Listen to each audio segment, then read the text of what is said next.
guys, welcome back to the full review on Acer Predator Helios 300. I have already made a dedicated video of unboxing this product. In case you missed that, please do check out. I'll be leaving an iCard on your top right corner as well as link in the description. I have been using this laptop for 30 days and in this video I tried to cover all the aspects of this machine. So please do watch it till the end as it would help you if you're considering to pick this laptop. Okay, coming back to the review, one word about this laptop, it's a bang for buck. Even though I bought it for 1,30,000, I can say this because the other manufacturers are quoting more than this for the same spec machine. However, you can get this laptop at a price as low as 98,000, that is $1299 USD if you can pick it from US. The funnier part is the 17-inch version is cheaper than the 15-inch version in the US.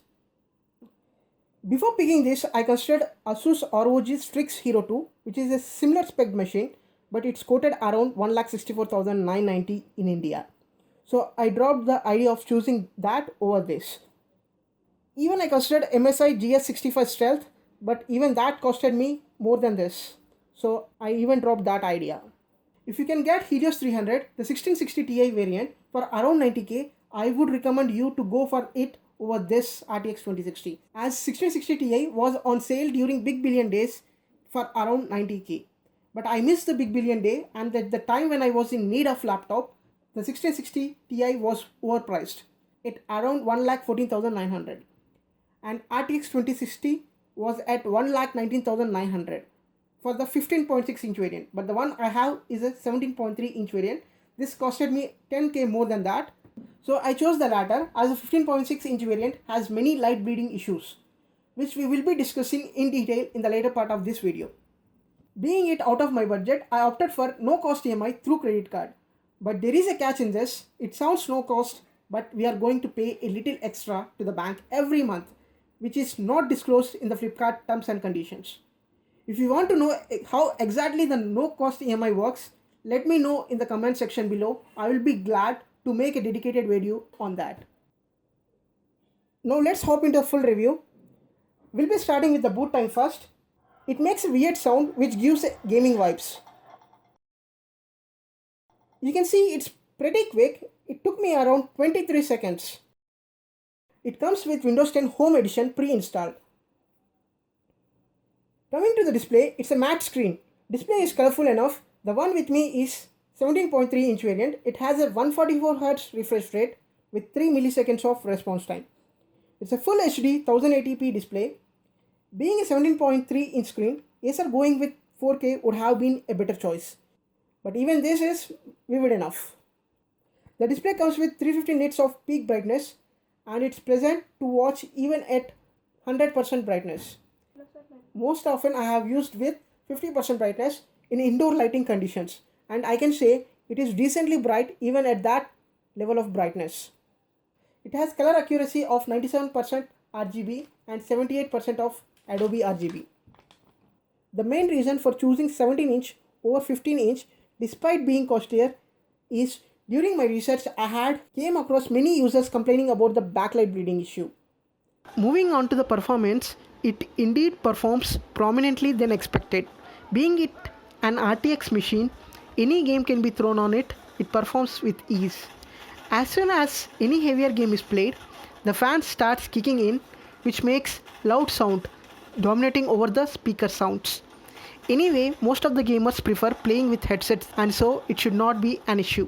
Gaming performance is really great with fabulous FPS and game plays buttery smooth. You can even manually overclock the GPU through the Predator Sense app to extract maximum performance out of it, but this can be achieved only while the charge is 40% and the battery is plugged in, and the caution which is written on the back is for real. The machine indeed gets hotter not only on the back, even on the top portion of the keyboard, and if you push it further, the top deck gets warmed up and you could feel the heat in your palms while using it. I did face a situation once the laptop got frozen, but it happened only once in my past 30 days use. It's not technically frozen. What exactly happened is I tried to run both Adobe Premiere Pro and Adobe Photoshop and when I am done, I tried to shut down, but it wasn't shutting down. Even I tried shutting it down through command terminal, but it didn't work, and so I had to manually turn off the laptop. Now let's see about the aesthetics. The top panel is made up of aluminum and the top deck is also made of aluminum. Both are fingerprint magnets. Even if you try to wipe them off, it doesn't just go away and holds the fingerprints. But the frame and the bottom deck is made of plastic. Maybe Acer opted for plastic to cut down the cost or to make it feel lighter. Over the top panel you have Predator logo which lights up while using it, and it doesn't have any dedicated light source. Backlight for the display itself acts as light source for illuminating the logo. The bottom deck flows into the edges on both sides, thus protecting I/O ports on either sides. Towards the bottom of the top deck, you will find chamfer CNC cut, which gives premium look, but it's sharp enough you might end up cutting your palms.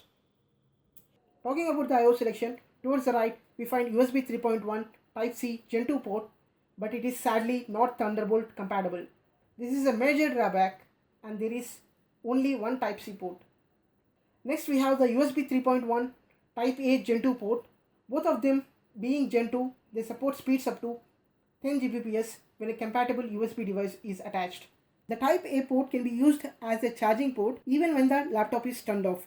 You can still use it to extract power out of it to charge your mobile device. Next we have a mini display port, and adjacent to it we have a full-sized HDMI 2.0 which is 4K compatible. Towards the left we have a Kensington lock, a DC in port, a battery status indicator, a power status indicator. Next we have an RJ45 Ethernet port. This 17-inch variant comes with full-sized LAN port, whereas the 15-inch comes with a mini-sized flap port. Next we have two USB 3.1 Type-A Gen 1 ports.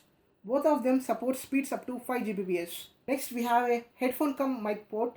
The strange thing is we don't find any SD card slot.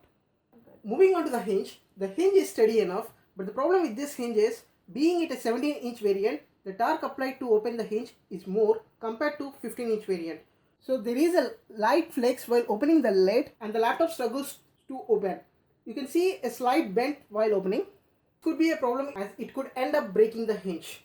Being a beefy laptop, one hand test to open the lid definitely clears the test, but I wouldn't recommend that because of this hinge issue.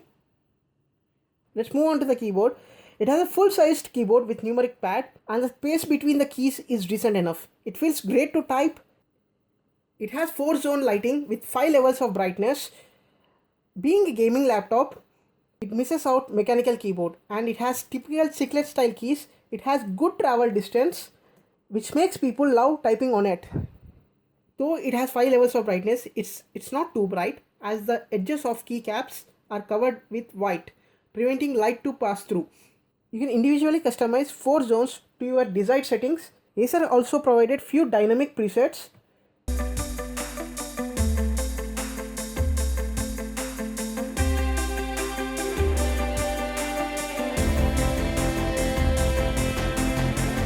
Coming to the touchpad, the major limitation of this is it's made out of plastic, where other manufacturers are trying to implement glass-based touchpads.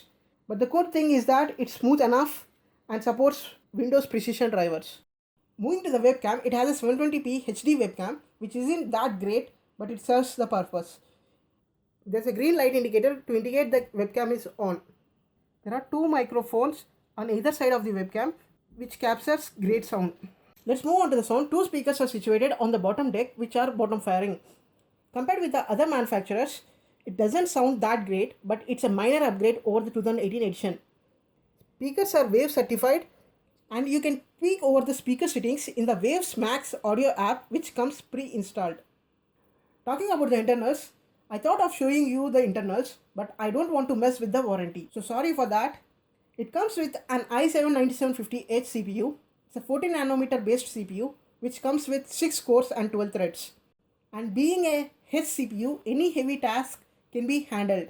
Coming to the GPU, it has an RTX 2060 with 6 GB of DDR6 VRAM, but this Helios 300 also comes with GTX 1660 Ti as well as an RTX 2060.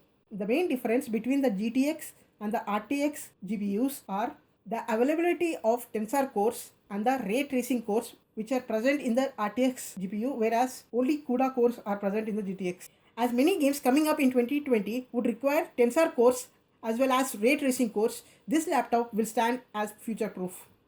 Moving on to the RAM, it has a dual channel DDR4 DIMMs. The one I have with me is a 16GB variant with 8GB each. The RAM is expandable up to 32 gigs.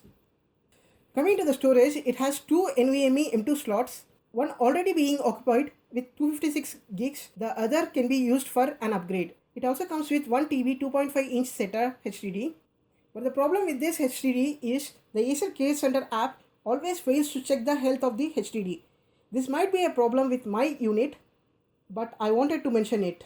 It has a Killer1550i Wi-Fi card which supports dual band AC Wi-Fi.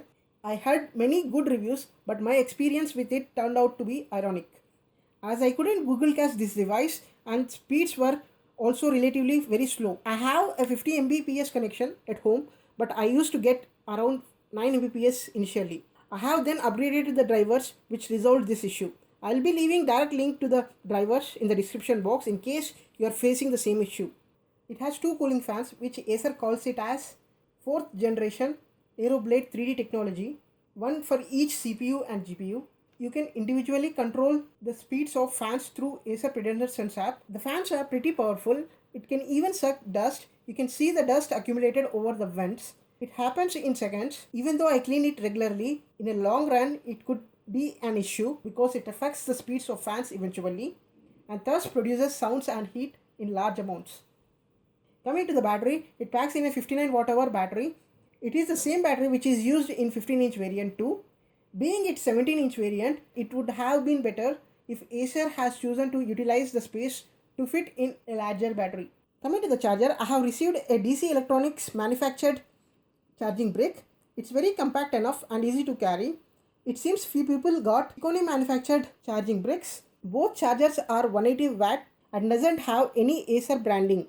It charges up the machine in around 1 hour 46 minutes from 0 to 100%, and it is pretty consistent. I have checked it 3 times. Battery lasts up to over 3 hours. To be precise, I got around 3 hours 2 minutes with moderate usage. The adapter becomes too hot that you cannot even touch it while using it. Let me wrap up with this. Acer Predator is clearly a bang for buck machine and it's worthy to have it in 2020. Okay, that's it for today guys. Thanks for watching.